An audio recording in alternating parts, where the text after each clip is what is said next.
sat 2018 out, decided that would be the best thing to do from a business standpoint and other things we had going on in our lives. But 2019, we're ready to get after the Mexican 1000.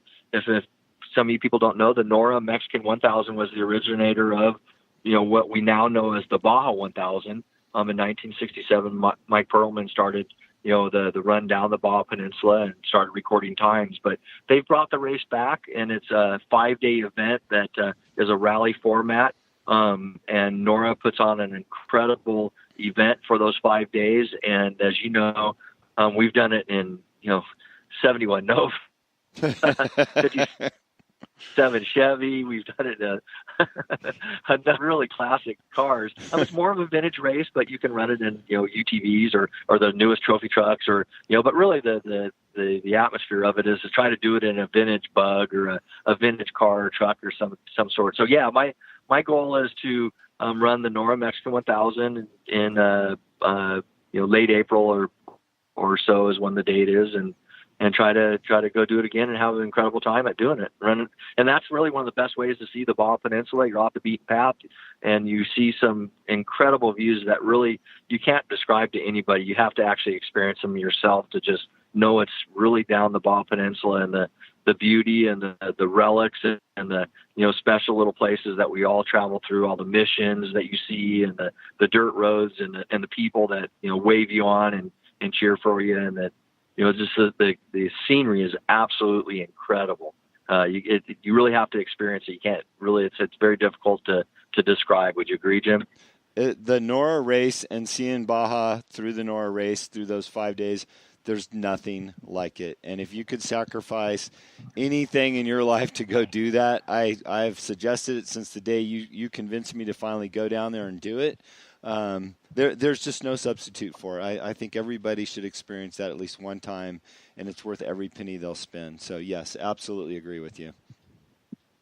Yeah, one thing that I'm talking about racing, and of course that is a race, but it really doesn't have to be a race. It depends on what kind of, I don't want to say a leisurely drive, but it could be, just a nice adventure for really anybody or a group of people to go do it in. You don't have to be, a race car driver to actually go do it. Of course, you want to have some, experience, and you want to get with somebody that's got Baja experience to get you more dialed in and get you prepared for what you're going to do. But we've had rental customers come down and rent trophy lights and race, trophy lights down the Baja Peninsula, and have had an incredible time and start to come back each year, and then, move up into a different class and stuff. So don't be shy, or if you even want to just be a part of the Nora adventure and go with a chase crew, you can easily hook up with a team and, help pay some expenses to get a team down the Baja Peninsula and be all part of it and enjoy it, to come back maybe another year to do it yourself. So, but yeah, I can't stress enough that that's probably the funnest, best race. And when we're talking about that, I need to give a shout out to Marty Fioca. Right now, Marty's doing really well. He's got double pneumonia, and Marty was really one of the innovators of bringing back the Nora Mexican 1000 with Mike Perlman, and also starting Baja Social Club, and has really rekindled the spirit of running vintage cars down the Baja Peninsula. So Marty, we're all thinking about you right now. We're all praying for you, and we know that you're a warrior, and you know what it takes to get through these tough times, and we know that you're going to get better here soon, and we'll all be able to see you back down in Baja again soon. Yeah, I appreciate that. Rick, I got to say, because anytime Nora comes up and you're in the conversation somewhere, I'll never forget the first 15 minutes in that 71 Nova with you, my very first Nora race.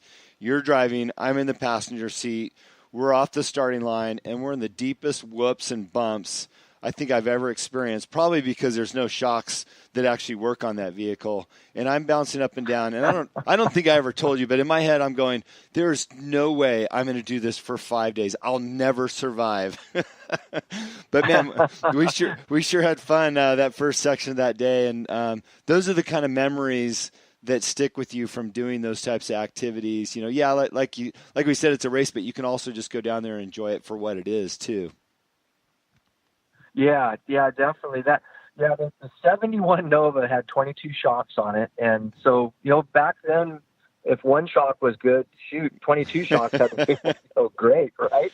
But yeah, you know, you got to admit that thing actually rode and drove pretty darn well for a 71 Nova, off-road Nova, not four-wheel drive, and it was a blast to drive. And you did great with it. You drove it and soloed it and won the Mexican 1000 and did really well with it. And then, of course, you introduced the 57 Chevy and allowed me to drive that. And it had its day too and won some races. And it's still a very popular car. And we renamed that the Rooster, the Rippin' Rooster after your nickname. Yeah. A lot of people probably don't know that, but Jim is known as the Rippin' Rooster, and he can explain that story, I'm sure, on another segment of his podcast. But we've had some great times in Baja racing, you know, competitive cars as well as vintage cars, and every time it's the spark when you talk about it again. You just I want to go do it right now. I'm ready to go.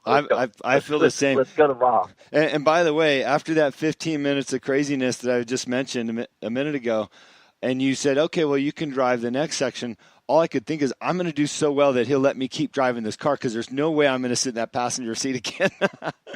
So, yeah, we wound up doing pretty well that year.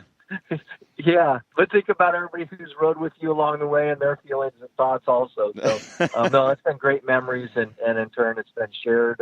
And at one point, you know, movies were starting to be made or videos were starting to be made about the Mexican 1000 and the history of it and the history of Nora and the history of the Baja Peninsula. And it's, you know, it's those stories that we just keep, you know, watching and learning and getting the bug to go back down there again, because it's unlike anything else that we know. You know, we don't experience that stuff, you know, here in the United States. And you got to get down to Mexico and see what we're talking about and go enjoy some al pastor tacos or fish tacos or shrimp tacos and you know, enjoy the people and the culture and everything, whether it's north or south. Either way, that the Mexico is an incredible place to be, and Baja is a very cool place to cherish. Yeah, absolutely. And Rick, I could probably talk to you for the next couple of days about all the things Baja that we both love and some of the experience we've shared. But I appreciate the time that you spent on the show today, and hopefully, you know, somebody will hear something on today's show that will get them on a plane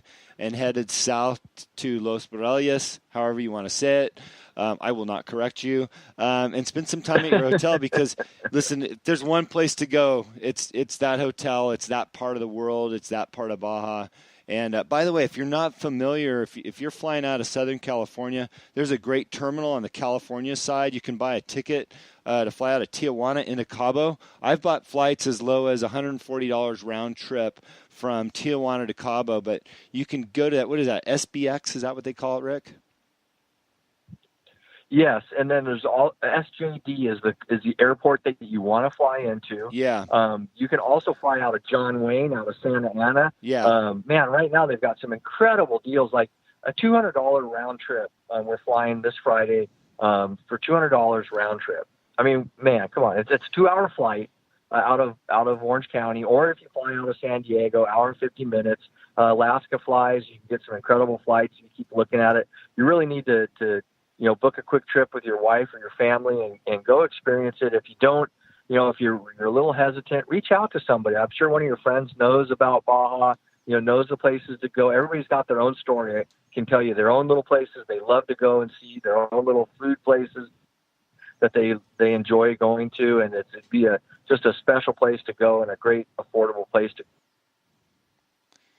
Yeah, well, I'll tell you, I'm seriously going to get online right now and see when the next flight is because, yeah, talking about it just makes me want to go even more. So, hey, again, Rick, thank you so much for catching up with us on the show and being on. We appreciate all your time, buddy.